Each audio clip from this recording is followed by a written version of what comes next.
Hello there, and this is Auntie, and I am coming out to do multiple reviews today. I am behind in my reviews, and that is because my wonderful, beautiful, awesome, fantastic, phenomenal daughter came home for the weekend. And so when that happens, it absolutely throws me off. So I apologize to all my nieces and nephews out here. But you know, mommy got to be mommy and auntie got to be auntie. And I have to know when it's time to be both of those. But anyway, I'm so glad to be with you today. If this is your first time being here, I am Auntie. And I thank you for stopping by and for looking at the reviews. Please like, comment, and subscribe to my channel. To all of my new subscribers, thank you so much for subscribing to the family. I'm hoping that you are having a great time. Take time out to read, to review, to look at some of the videos that's out there, okay? And then to all of my lifers, my nieces and nephews who have been with me from the very beginning, thank you all so much for being here. I really do appreciate you for growing this channel and this family. I am almost coming up on a year of being out here on the YT. And it has been such a wonderful journey with you all right there by my side. I so appreciate our love affair, our relationship, and all that jazz, okay? So anyway, we're going to go ahead on and get started. The first review that I wanted to do is Ayanla Fix My Life. Ayanla Fix My Life was one of the first TV shows that I reviewed when I came out here on the YT, and so it's kind of sentimental to me. This week she had on a couple called one of the guys' name was Turk. He was with I guess a hip-hop group, and his girlfriend Erica. She had only been dating him for a couple of weeks prior to him going off to prison. It appears that he had an altercation at his house, and he shot a firearm off at a police officer, and she had really just gotten to know this guy. And she waited for him to get out of jail. 8 years, 8 months, and 16 days. Ayanla made sure that she asked that and talked about that multiple times. Her husband is now home. He doesn't want anyone to be in the home. He came from a family where his mom and dad were together, and later on they split up, and he is still wearing the scars of that relationship. His father was an alcoholic, and he did some time, it appears, to in jail, and he had told his dad when he came home that he would allow him to come and live with him and get his life together. And so there's so many different layers to this guy Turk. And Erica is basically trapped. She has breast cancer, or had breast cancer. She said that he was with her during that time period. Ayanla, basically let her know in no uncertain terms, he was your husband, and that is what you think or would expect from your husband. This particular couple, I don't know much about them. I thought that the story was very sad. Ayanla went there because this young lady wanted to have open communication with her husband, who she felt like dismissed her or did not value her opinion, always wanted to be right about things. And the reason why he was that way was because of different things that he had been through in his life as a young boy. It is amazing how we carry the tragedies from our childhood, and we don't remember the triumphs. We have to remember those things that made us who we are in a positive way.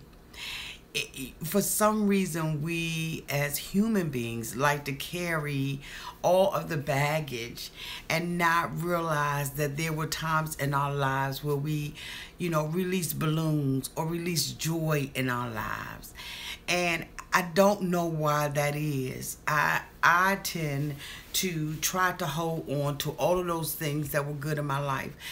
And the reason why I do that is because I want to be an optimistic person. I want to look at life from a different perspective. I don't want to be the victim of my circumstances, or the victim of abuse, or the victim of ridicule, or the victim of not feeling good enough, or not feeling that I matter to a person. I choose to look at things the way that God sees them.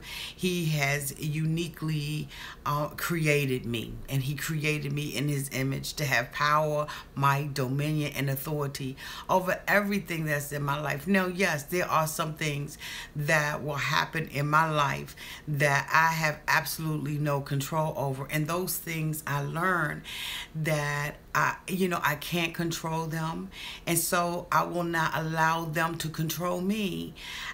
I am not a victim of my circumstances. I am a victor of them. I am victorious over them. And I am an overcomer. And I'm more than an overcomer.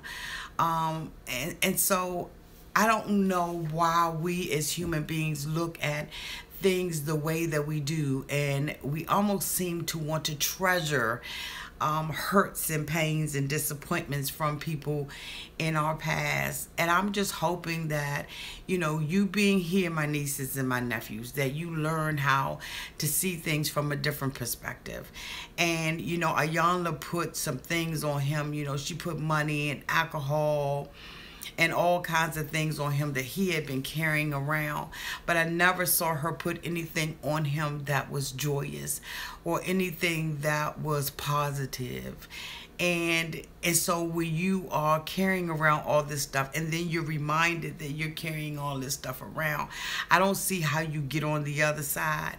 She ended up putting him up against the wall, separating him out, and putting a mask over his face and saying, you know what, it's time to come from behind the mask. And that seemed to be a small breakthrough for him. And I don't know whether or not that breakthrough was going to be something lasting, because when she put him, she moved him into another room and led him around with the mask on his face and put him up against the wall and just told him to just cry out. And he cried out and he talked to his dad. He felt like he couldn't talk to him. And she said that he could.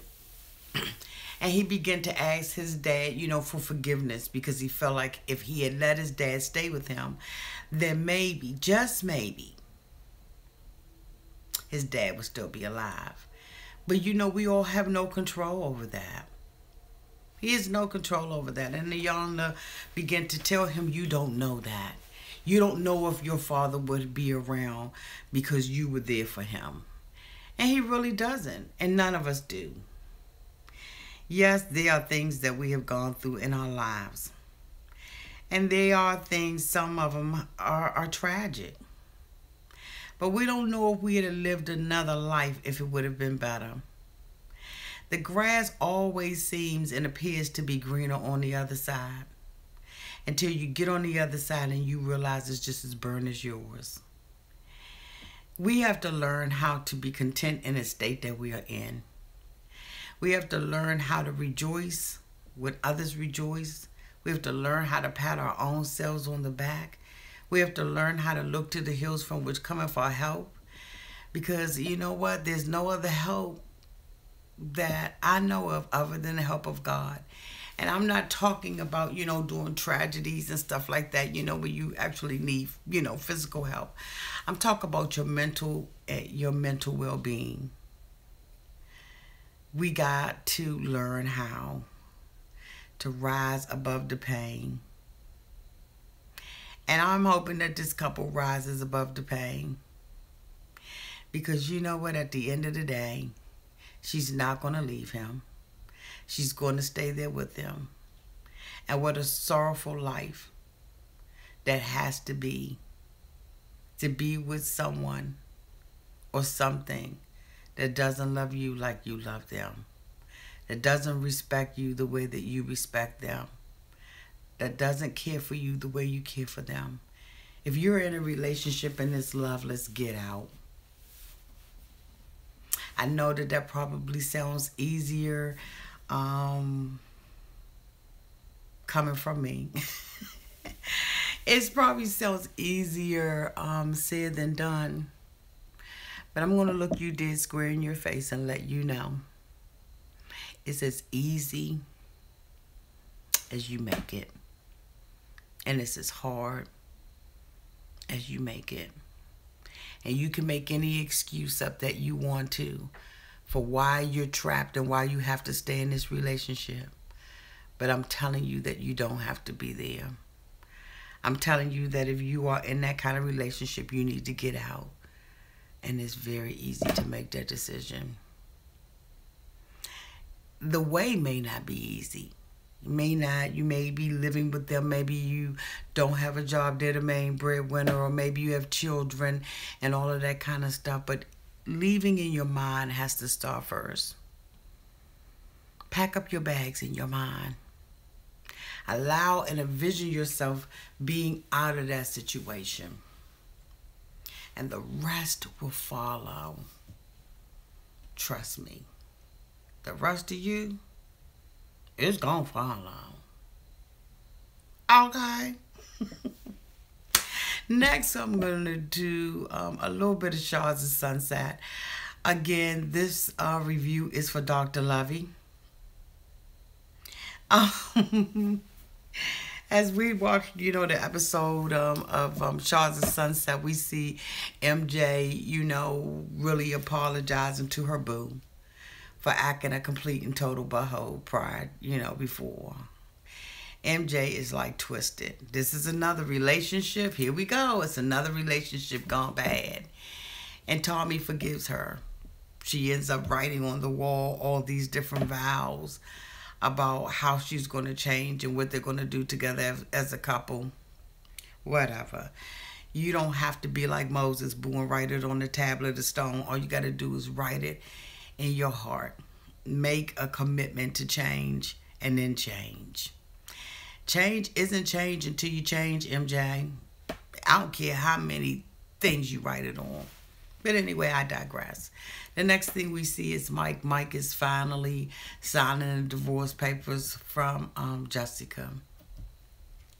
Mike isn't done with that relationship. He's not done with his feelings and his emotions towards her.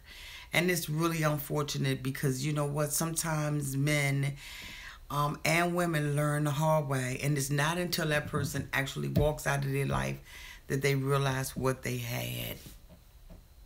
Isn't that a shame? Speaking of walking away, Jessica walked away, boo. When you are a woman and you're confident about who you are, or a man, and you're confident about who you are, you know your negotiables and your non-negotiables, what you can tolerate and what you can't, what you will tolerate and what you won't. It is so easy to do like Jessica did. Dozers! I'm out. Jessica was out. Mike thought that he could, convince her to stay with him. A lot of people means that forgiveness means forgetting. And that forgetting means forgiveness. It's not the same thing. They are two separate feelings, two separate thoughts, two separate actions. Just because I forgive you for doing something doesn't mean that I have to accept you into my life. Doesn't mean that I have to make room for you. It just means that I've made room for myself to be healed. I don't have to even forget what you did. Because you know what? He who forgets the past soon relives it. But what I can do with forgiveness is forgiveness takes away the sting of what has happened to me. It takes away the bitterness and the anger that is attached to that feeling or attached to that thing that you have done to me in my life. Doesn't mean I gotta be with you. And Jessica was like, I'm out. And now Mike is left holding the pieces to love lost, holding the pieces to a relationship that failed, holding the pieces to the guilt and the shame of infidelity. I hope it was good for you, Mike, because guess what? At the end of the day, Jessica didn't want nothing. All she wanted was her freedom. And liberty. The Liberty Bell. Okay. Okay, so anyway, we see Gigi and her, new boo, Shalom, staying at an Airbnb. in New York because she's getting ready to do her play. We see the crew come in, and you know they have a concierge who's there, and this concierge does everything for them. And so they order Chinese food, and then an argument ensues between Gigi and Shalom. And basically what ends up happening is that the whole crew gets involved. They try to give her suggestions, him suggestions, and no matter what they say to him, he is not going for it. He leaves, and then Gigi is left holding the bag. What I noticed with Gigi and Shalom is that when he was arguing with her, you know, she got up and was like, "You want to go? Let's go." And I think that when a woman steps up into a man's face, and I know I'm probably going to get some comments about this, but it is what it is, okay? I'm auntie, and this is my opinion. You sitting on my sofa. Okay?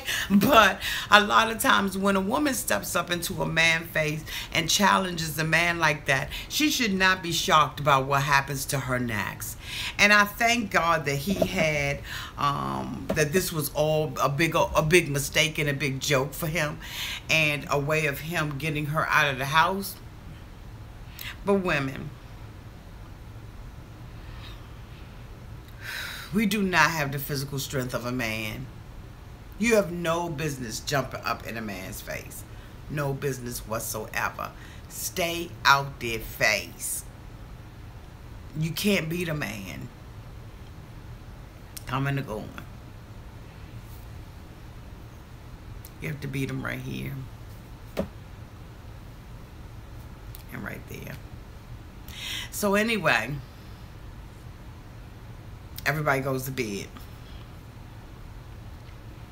He texts her and says, "We need to talk."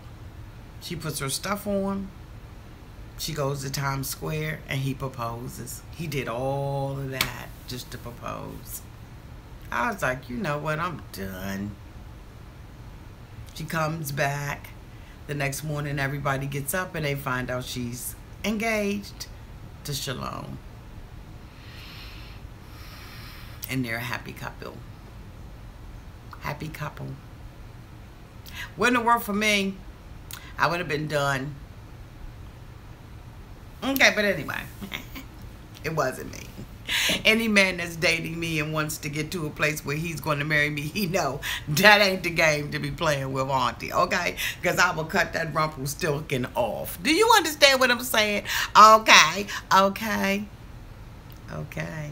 But anyway, so the next thing we see is the group going out shopping, and MJ buys her a Cartier watch and buys one for her boo. And gives it to him at dinner. Must be nice. She said she never thought she would get to the place where she would be buying a man a gift, but she brought Toby one. And I think that, you know, it's okay to exchange gifts and all that kind of stuff, but she says that she wants to have a baby, and she don't want the baby to be a bastard, in her words. And so they're going to go ahead on to get married. Asa was not in this show, and it was so much better. I hate to say that, but it was so much better with Asa not being there. Oh my God. Oh my God. It's amazing how one person can change the whole entire atmosphere of a room or of a group, a friend group.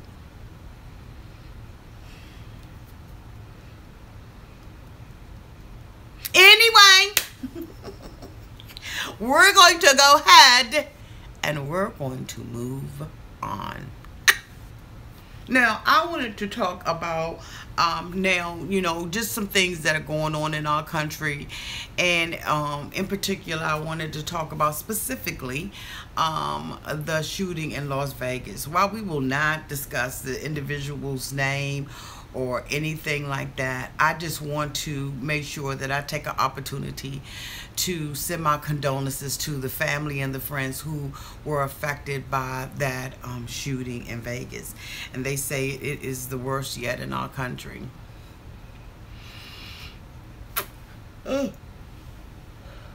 Excuse auntie. That wanted to come like an hour ago. Finally got out.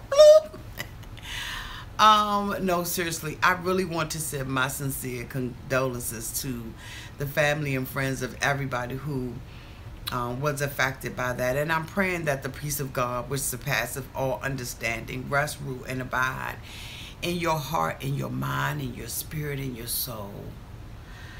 From today and henceforth for forever, that peace will be with you. That you will understand that God is a sovereign God, and that with life comes death, and with death comes life.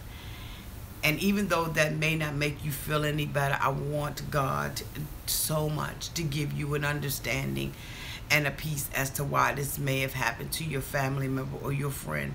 There are tragedies that we all face in our lives.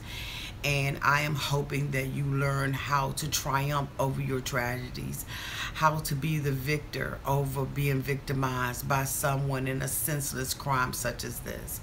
My heart goes out to you, and I wear my patriotic jacket in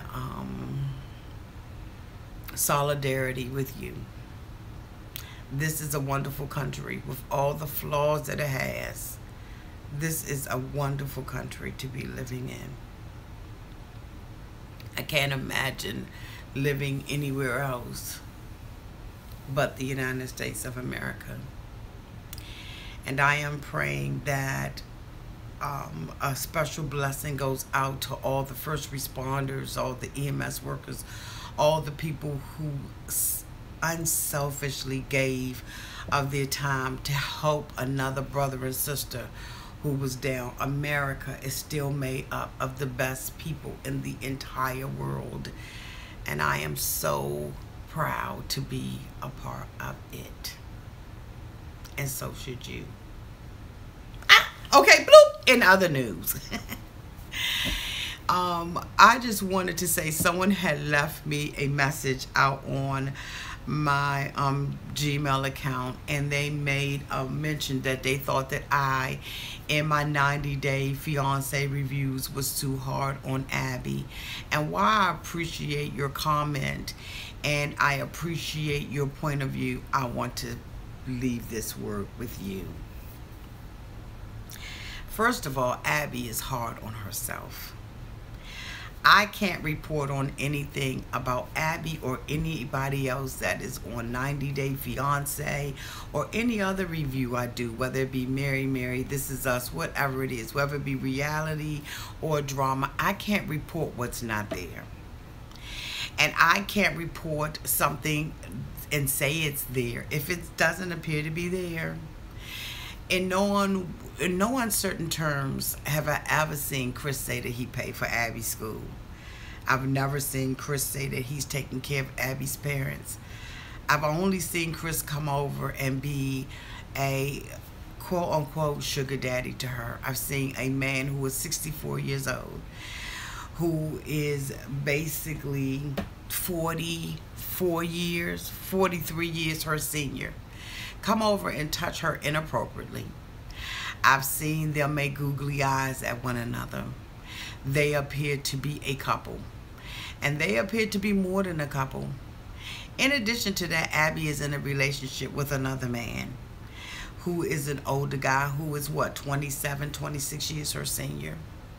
If she's in school, good for her. Everybody is supposed to be in school. But I will not make up something that is not there. Abby appears to be one of those type of women who is selling herself short for material things and for an opportunity to come to the United States. As a matter of fact, as a result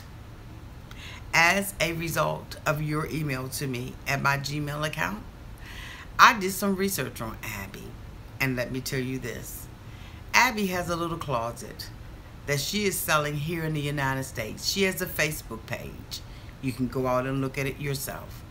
Where she is selling clothes to people in Africa. Clothes that were given to her at market price.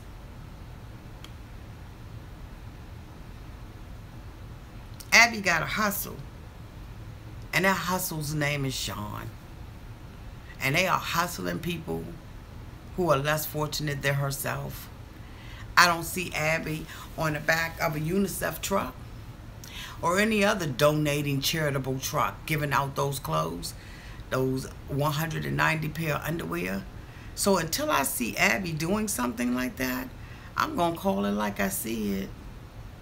And I am thankful that you reached out to me. But unfortunately, I'm not going to be able to give you what you want from me. Because I don't see Abby being an innocent bystander in all of this. I don't see Abby getting the scabies or skeebies or whatever that she has. Because she just happened to hold his hand when he came over. Abby was in the Dominican Republic meeting someone. Chris stated very clearly that that's where he met her. I don't know if the Dominican Republic is in Haiti or if Haiti is in the Dominican Republic. To me, I'd always thought that they were two separate places. But she met him there. And she started an affair with him. And that ain't on me. That's on Abby. And I won't be responsible for Abby. Because I'm neither her mother nor her family member. I'm not her therapist or her counselor. Abby has created an environment and created a persona on television for herself. And me, myself, and anybody else who's reviewing this show can only speak to that. And I'm glad that you see the positive in her and that you see her in a positive light. But I see what she is. And I call it like I see it. And the same thing with Darcy. The same thing with all of them. And as a YouTuber, I try to be as honest and respectable as I can. Yes, Auntie can dig up in that butt crack. But one thing I am certain to do is to not make up something that isn't there. I don't see Chris being no anyone who has a relationship with her parents. I see him as a man who comes over and has given her a rash. A rash that they both wear proudly and loudly. And, as a matter of fact, they're spreading it. So thank you so much for your comment. I hope you're not offended by my answer. And by what I am saying out here tonight. But guess what? Auntie has got to call it like she see it. And I don't see her being some innocent bystander. I see her being in the middle of a whole bunch of BS that she's going to have to eventually get herself out of on her own. But I'm happy to tell you and to update you and to let you know that she is happily living in the United States of America with Sean. So the relationship with him has worked out so far. So far, so freaking good. Thank you so much for allowing me to answer that question. And please feel free to write me again. I ain't mad at you and I don't want you mad at me. And speaking of 90 Day Fiance, because of the ads that's going on with YouTube, they are no longer running ads on my 90 Day Fiance videos. And I just think that it's just a way of not giving you $2.50 per every 1,000 for every 1,000 views that you get. But you know what? I'm not mad at YouTube. I'm really not. They have to find a way to make money. But I want you to know that that is no longer being supported on my page. And it's okay. It's all good because guess what? At the end of the day, I'm still going to come out here and do my reviews. And we are still going to have a good time. We still going to laugh and we still going to joke and we're going to be about it. If you would like to make a donation to my page, I will provide down at the bottom of every video my PayPal link. And if you want to give a donation, whether it be $5, $1, $10, $100, or $1,000, please feel free to do that. I ain't out here begging. Y'all know I'm not. Y'all know I got a full-time job and all that jazz. But you know what? When you just sit there, you strike and say, you know what, this is inappropriate, and the ads don't want to, you still running the ads on it, but you don't want to give me anything off of it. It's all right though, YouTube. I see you. I see you. This channel gonna continue to grow and grow and grow and grow. And Auntie gonna do her and her and her. And you know what? Here's the thing, YouTube. If you feel like, you know, you can't pay ad money, or, you know, $2.50 per every 1,000 hits that I get on it, then why you allow us to review the show at all? If it's not appropriate for your advertisers, then it's not appropriate for YouTube, and then don't let us do it. You know, basically what you're doing is you're making a decision about what shows people can watch and what shows people can't watch, what things people can talk about and what things people can't talk about. You basically, you know, just saying, you know, well, hey, look, freedom of speech, what? Freedom of speech who? I'm just saying. IJS. So anyway, I am going to conclude with I love you all. Thank you all so much for being here. Tomorrow we will come out and we will be live and in living color, and we will be reading your comments. Tomorrow I'm going to try to stay on track, y'all. Look, so I ain't going to wear my glasses so I can make sure that I don't see you. Please make sure that when you get the opportunity that you look at my video of This Is Us. This Is Us is such a good show. And I know that I had told you all that I was going to be doing Deuces, but I was like, shoot, I got so many cotton freaking shows that's getting ready to come up. I don't even know how I'm going to keep... how I'm going to keep up. Also, please be looking out for my upload tomorrow of Mary season 6, which is the final season. And I know that Mary Tina came out and said that she voted for Trump, and a lot of people were in an uproar about it. But you know what, y'all, at the end of the day, what can you do? Mr. Trump is our president, and that's who we have to respect as our president. No, we don't have to respect his behavior, but everybody has a right to vote for who they want to vote for, whether you like it or not. And I think that, you know, we have got to get away from that. The election is long gone and it's over. If this woman comes out here, she decides to share that, guess what? At the end of the day, that's her daggone business. Who cares what she do? This woman has sat out there and busted windows out her husband's car, then sat up there talking about she was trying to take her whole family out, and she was trying to kill herself and all this stuff. She unstable any damn way. So anyway, so who cares who she voted for? You know what I mean? I will never tell people, you know, basically who I voted for, or what my party is, or anything like that, because I think it's personal.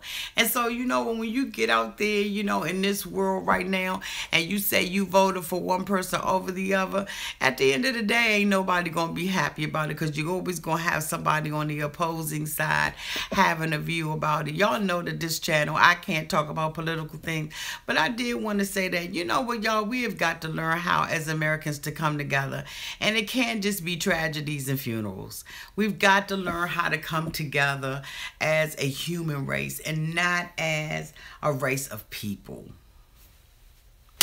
It just is what it is. I love y'all to death. Boo Boo is okay. He's down here and he is sleeping, and I am going to be signing off. Tomorrow, don't forget to bring your favorite drink up in the house. And we will be getting together tomorrow at 9:30. Thank you all so much for growing this channel and just for being there for y'all auntie. I love y'all to stitches. And until then, be good to somebody, y'all. And live your life on purpose. Do something good for yourself on purpose. On purpose. Every day. Auntie loves you. Bye-bye.